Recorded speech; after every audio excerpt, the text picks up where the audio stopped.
Hello guys, welcome back to the channel. In today's video, I'm going to show you how you can complete the Fast World quest, which is one of the Gossip's quests in Heartopia.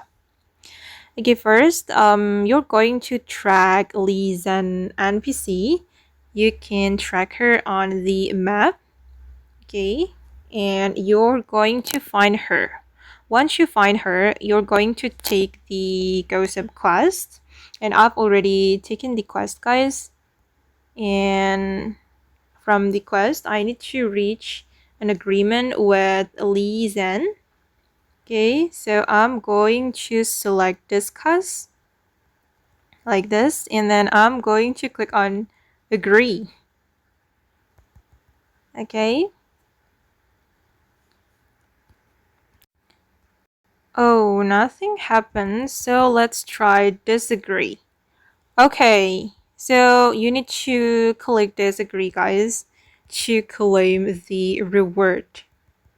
And you will get, I don't know, a loot.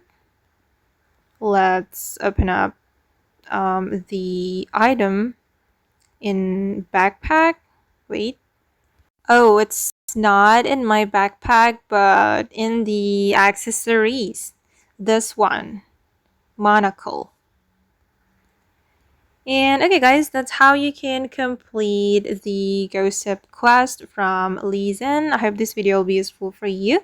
Thank you so much for watching and bye!